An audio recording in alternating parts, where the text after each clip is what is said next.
तो उस ब्लैंक को भी आप भर लें। हाथी की जो उम्र होती है साहब 65 से 90 साल होती है। ये एवरेज है। ऐसा नहीं है कि आपने 65 से 90 कह दिया तो कोई हाथी 100 साल, सर वो हाथी तो 100 साल जी गया सर, आपने तो 90 बताई थी। ऐसा नहीं होता है सर, वो तो 40 में मर गया साहब, आपने तो 65 से 90 बताई थी। ऐसा नहीं होता है, मतलब एक ऑन एन एवरेज होती है, ठीक है ना, ऑन एन एवरेज होती है। ऐसे जो रोज होता है इसका लाइफ स्पान जो है 5 to 7 ईयर्स होता है। कुत्ते का 20 से 30 साल होता है। बटरफ्लाई का जो है 1 to 2 वीक होता है। क्रो 15 साल, पैरट 140 ईयर्स। और इसलिए आपने बचपन में वो सुना होगा कि नानी जी ने तोता पाला, करता था वो गड़बड़ झाला। पता उसके पीछे विज्ञान क्या है? आपकी नानी तोता पालेगी तो नानी के दोहते दोहते उस तोते के साथ जरूर खेलेंगे। क्यों? क्योंकि तोते की उम्र होती है 140 साल कम से कम।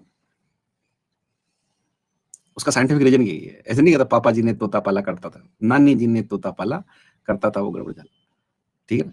तो वो जो नानी जी ने तोता पाला है ना, तो ये तय है कि उस नानी जी के तोते के साथ नानी जी के दोहते दोहती जो है वो जरूर खेल रहे होंगे सब, क्योंकि तोते की उम्र जो है 100। और मेरा अनुभव, मेरे ननिहाल में तोता पालने की परंपरा है साहब, ठीक है ना। मेरी नानी, सच में मेरी नानी के घर में हम छोटे थे तब भी तोता था, और वो परंपरा अभी भी चली आ रही है। मेरे मामा जी के यहाँ मैं जाता हूँ, आज भी वहाँ हमारे मामा जी के घर में तोता है साहब, ठीक है ना। तो ये याद रखिए कि नानी की उम्र आप मानकर चलिए कि नानी कम से कम 60-70 साल की तो होंगी सही, और दोहते दोहते होंगे तो ये तो है ही सही, और लगभग उससे भी ज्यादा समय तोते की लाइफ होती है, तो 140 है। वहीं आप देखिए कौवे को देखिए कि 15 साल का ही होता है साहब। हाँ, गागरोनी, तो बिल्कुल गागरोनी तोते होते बोलते हैं साहब, ठीक है। तो हाँ, वो जो बोलने वाला तोता होता है वो गागरोनी नस्ल का तोता होता है भाई साहब, ठीक है ना। अब बस हो गया। एक तो कौवा है जिसकी उम्र 15 साल है, एक तोता है जिसकी उम्र 140 साल है, हाथी जिसकी उम्र 65 से 90 साल है। तो आप एक तो ये भी देख लीजिए कि उम्र का शरीर के बायोमास से, शरीर के आकार से कोई लेना देना नहीं होता। ऐसा भी नहीं होता कि सब पक्षियों की उम्र ज्यादा होती है और मैमल्स की उम्र कम होती है, ऐसा भी नहीं, ठीक है ना। तो ये जेनेटिक कॉन्स्टिट्यूशन बहुत सारी चीजों पर, एनवायरनमेंट, हैबिटेट, इन सब चीजों पर निर्भर कर रहा होता है। गाय भैंस जो होते हैं इनकी उम्र 15 से 25 साल होती है। बनाना ट्री की जो उम्र है वो 20 से 25 साल होती है। और ये 20 से 25 साल का मतलब ये है भाई साहब कि उसमें वेजिटेटिव प्रोडक्शन से वो नया प्लांट बनता रहता है, ठीक है ना। और ये बनाना का ट्री नहीं होता भाई साहब, हर्बेसियस प्लांट होता है। Banana is not a tree. Crocodile, crocodile की उम्र 60 साल होती है। घोड़े की उम्र लगभग 60 साल, 62 साल, 65 साल तक होती है। फ्रूट फ्लाई की उम्र जो होती है वो 20 से 30 दिन, यानी लगभग 1 महीना। बेनियान ट्री 200 to 300 ईयर्स। लेकिन वही बात मैं फिर एक बार याद दिला दूं आपको कि ऐसा कुछ नहीं है कि साहब 300 साल। वो ग्रेट बेनियन ट्री कलकत्ता में है साहब, तो वो 400 साल से भी ज्यादा, 300 साल से भी ज्यादा पुराना है साहब। ग्रेट बेनियन ट्री जो कलकत्ता में है ना, जो वहाँ बीएसआई में है।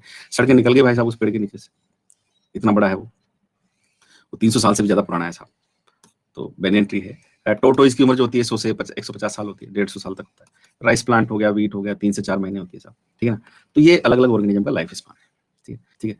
रही बात, नो इंडिविजुअल इज इमोर्टल, कोई भी अजर अमर नहीं है, सबकी मृत्युवानी तय है एक्सेप्ट सिंगल सेल ऑर्गेनिज्म। ये प्रश्न भी है वहां एग्जाम्पलर में कि why the single cell organism is immortal, क्यों एक कोशिकीय जीव जो है अजर अमर है साहब।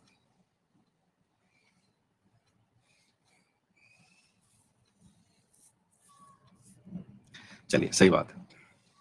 वो इसलिए साहब ये सेल थी डिवाइड होगी 2 डॉटर सेल, तो जो पेरेंट सेल है वही डॉटर सेल बन गई, ठीक है। और इसलिए हम उसमें कह देते हैं कि साहब जो है वो इमोर्टल है साहब, ठीक है ना। पेरेंट सेल ही डॉटर सेल बन गई साहब। और इसलिए हम कहते हैं कि यूनिसेलर ऑर्गेनिज्म में जो ग्रोथ होता है वही रिप्रोडक्शन का तरीका है, और जो रिप्रोडक्शन का तरीका है वही ग्रोथ का तरीका है। मैंने आपको बताया कि ग्रोथ मतलब बायोलॉजिकली क्या, तो cell division, cell elongation, cell maturation. तो बस यही डिवीजन ही ग्रोथ है और ग्रोथ ही रिप्रोडक्शन है, ठीक है ना। चलिए, ये तो बात होगी लाइफ स्पान की। इससे ज्यादा चर्चा हम लाइफ स्पान की नहीं करेंगे। अब वापस आ जाते हैं अपने मूल मुद्दे पर, रिप्रोडक्शन पर।